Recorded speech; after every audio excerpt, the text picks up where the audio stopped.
Salve, salve aí pessoal do canal Tudo Sobre Umbanda, pessoal do YouTube. Pessoal, nesse vídeo aqui a gente vem trazer uma história de uma entidade que eu tenho certeza que vocês vão gostar, tá ok? Mas muito antes da gente começar essa história, a gente tem que deixar bem explicado para vocês. É a história da Pombogira Maria Bonita, é isso mesmo, a história da Pombogira Maria Bonita. Vamos entender que existe dois tipos de entidade com este nome. No caso a gente tem, né, a baiana ou a cangaceira Maria Bonita, que é muito conhecida também dentro da Umbanda, que vem na linha de baiano ou então na linha de cangaceiro. Essa história, né, que a gente vai trazer aqui é a história da Pombogira Maria Bonita. É isso mesmo, são entidades, né, totalmente diferentes, ou seja, a baiana ou a cangaceira Maria Bonita é uma entidade e a Pombogira Maria Bonita é outra entidade, não são as mesmas, então não teve, né, a mesma história de vida. Então, só para deixar bem entendido aqui. E antes da gente iniciar, peço a você que deixe a sua curtida, comente nos vídeos, no comentário aqui se gostou, se não gostou. Deixe também a sua sugestão de vídeo e também aqui no canal, que é de grande valia, tá certo? Então é isso, pessoal. Vamos lá pro vídeo.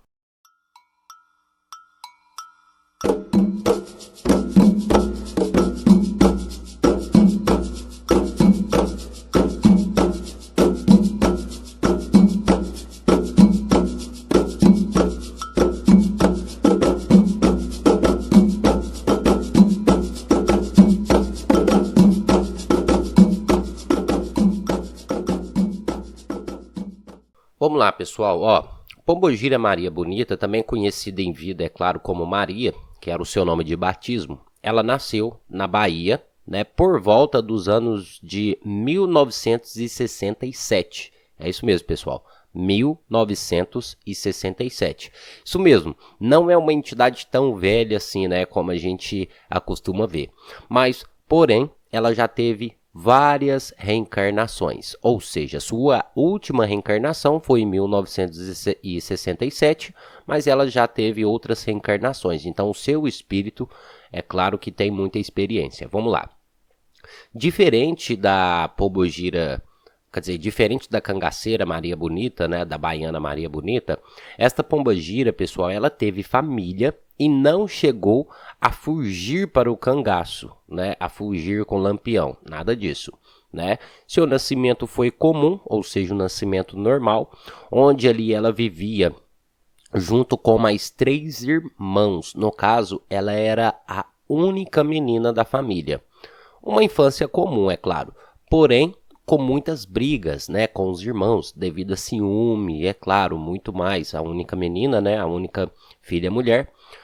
Quando ela completa, pessoal, 13 anos de idade, é isso mesmo, na esperança de fugir da autoridade dos irmãos, ela acaba se envolvendo com um homem mais velho e, é claro, acaba engravidando. É isso mesmo, pessoal, com 13 anos ela acaba engravidando. Mas, tem um porém. Infelizmente, este suposto rapaz, ao saber de sua gravidez, é claro que o homem acaba desaparecendo, fazendo com que Maria abortasse sem ninguém saber. Desta maneira, é claro, ela acaba se revoltando com isso tudo que aconteceu. Neste período, pessoal, Maria ela já começa a brigar dentro de casa, né? A brigar com os irmãos, com os pais, na qual muitas das vezes acontecia agressão. É isso mesmo. Lembrando que quando Maria brigava com os seus pais, acontecia agressão, ou seja, ela batia em seus pais, mas não nos irmãos, que eram homens e mais velhos. Realmente, Maria batia em seus pais. E como eles não queriam ver Maria sofrendo, não contavam, né, para os seus irmãos. Por quê? Pois eles tinham medo, né, dos outros filhos não gostarem e acabarem maltratando ela, né, ou até mesmo matando ela, né? Então, o tempo se passou. E aos 17 anos, pessoal, Maria conhece um jovem que no qual se apaixona e vai morar junto a ele, é claro. E acaba engravidando novamente. Só que desta vez da forma correta. Ela não abortou nem nada do tipo e a pessoa, no caso o jovem, não abandonou ela. Agora deixa eu lembrar uma coisa bem específica aqui para vocês, né? O que aconteceu um pouco antes de Maria sair da casa dela para ir se casar? Uns dias antes, pessoal, Maria havia brigado com seus pais. É isso mesmo. Seus irmãos não estavam em casa, estavam no trabalho, no corte de cana. Maria e os pais eram os únicos em casa. E, né, infelizmente, nesta briga, nessa discussão, Maria acaba batendo em sua mãe e acaba deixando muito machucada. Seu pai, por sua vez, era rezador, ou seja, aquelas pessoas que benzem. Ao ver tamanha indignação, seu pai diz a Maria: desta forma, você ainda vai ver. Hoje você bate, né? E nós deixamos para não ver o seu mal, mas amanhã será tarde, pois o sofrimento será somente seu. E isso foi o que o pai de Maria falou para Maria, hein? E ele era um benzedor.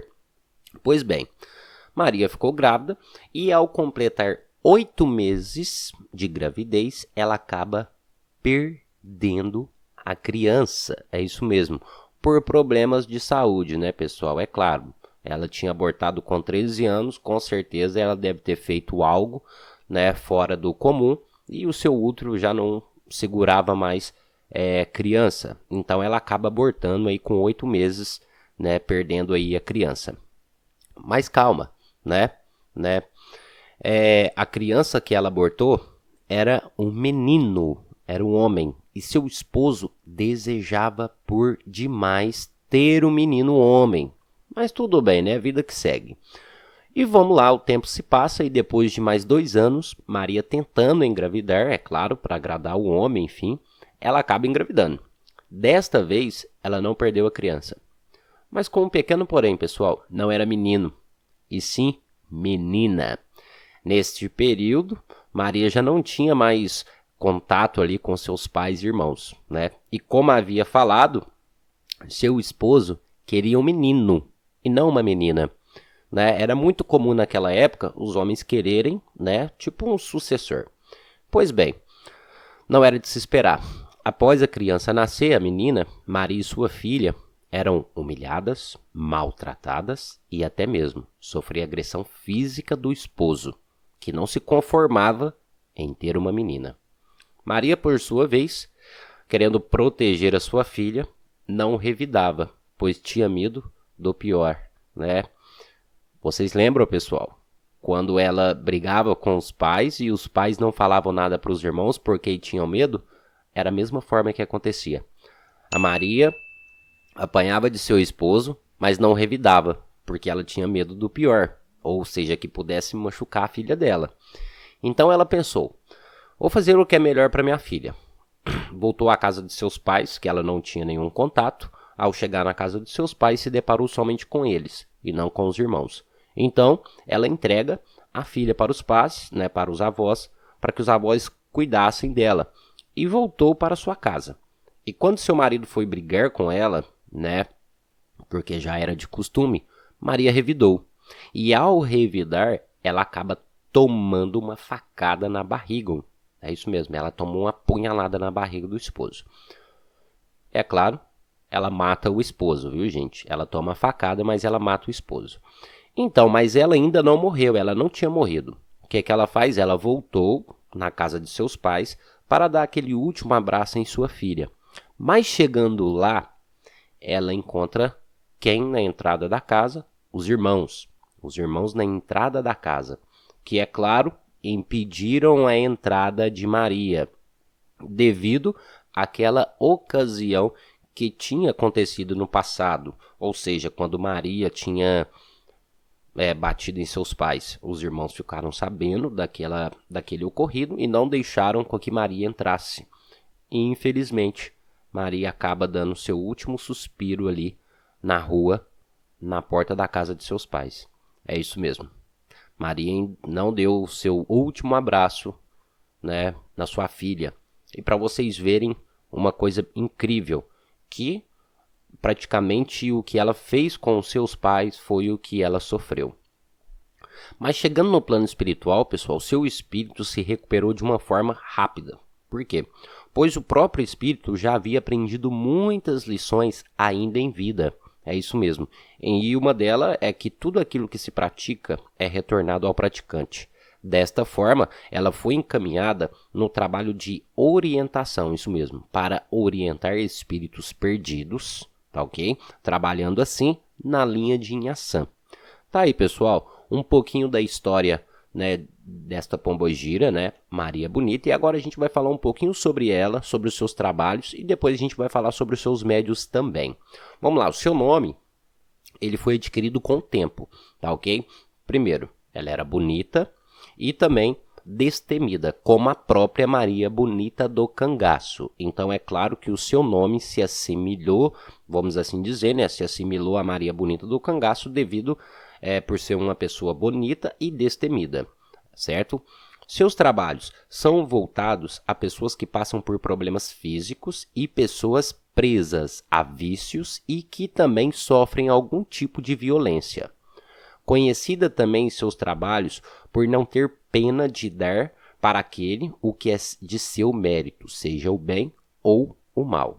Suas cores são o vermelho e o preto tradicional, mas em certas ocasiões se utiliza do preto e o amarelo escuro. Suas cores de vela, né, são variáveis, ou seja, não tendo assim uma cor específica. Suas oferendas são as mais comuns utilizadas por pombogiras, mas em sua maioria se utiliza muito de pimenta. Também considerada uma pombogira mirim, devido à sua alegria na incorporação. Suas entregas são realizadas nas encruzilhadas, seja macho ou fêmea, ou também em bambuzais. Agora vamos falar aqui dos médiuns desta entidade, ou seja, os médiuns que trabalham com esta pombogira, que é a pombogira Maria Bonita. Médiuns desta entidade são pessoas por si só persistentes e muitas das vezes se passam por arrogantes devido à própria persistência, né? Para muitos também são tidos como os donos da verdade, mas na realidade eles sempre impõem as suas ideias de forma fixa. Então algumas pessoas acabam confundindo, achando que eles querem ser mais que os outros, ou as pessoas acham que eles são os donos da verdade. Mas não é isso, é porque simplesmente eles impõem a sua ideia de forma fixa, ou seja, eles não mudam de ideia quando eles dão a sua opinião. São pessoas bonitas por natureza, é claro, e em alguns casos se utilizam da beleza para se beneficiar, certo? São muito inteligentes, desta forma se envolvendo com coisas mais complexas, até mesmo nos estudos. Infelizmente, não são tão felizes assim em sua vida amorosa. Desta maneira, demorando muito para arrumar um parceiro ou uma parceira fixa. Alguns médios desta entidade também são muito agressivos. Agressivos nas palavras e não fisicamente, pois a maioria dos médios são magros e altos. A maioria, não todos, viu? Tem uma ligação muito forte com o espiritual, se envolvendo com trabalhos espirituais, em sua maioria, que envolvam danças e outras ritualísticas corporais, ou seja, eles têm uma ligação muito forte com o espiritual e se envolvem muito, né, com trabalhos, né, e com ritualísticas que envolvem, né, essa questão corporal. Adoram dançar e se divertir, é claro. Devem também tomar um pouco de cuidado, né, os médios desta entidade, pois são muito ligados aos vícios terrenos, tais como bebidas e drogas. É isso mesmo. Parecem ser extremamente animados, mas na verdade são inquietos, não conseguindo ficar em um lugar só, ou parados muito tempo. Ou seja, em certas ocasiões também sofrem muito com a ansiedade. Tá aí, pessoal, isso é um pouquinho aí, né, dos médios, um pouquinho sobre essa entidade que é a pombogira Maria Bonita. Eu espero que vocês tenham gostado do conteúdo, né? Lembrando, peço também que deixe sua curtida aí neste vídeo, peço que compartilhe para os amigos, enfim. Peço também que compartilhem. E não esqueça, pessoal, se não é inscrito do canal, se inscreva, pois temos vídeos aqui praticamente todos os dias, tá certo? É isso, espero que todos tenham gostado, que nosso Pai Oxalá abençoe a cada um de vocês. E é isso, até o nosso próximo vídeo e axé a todos.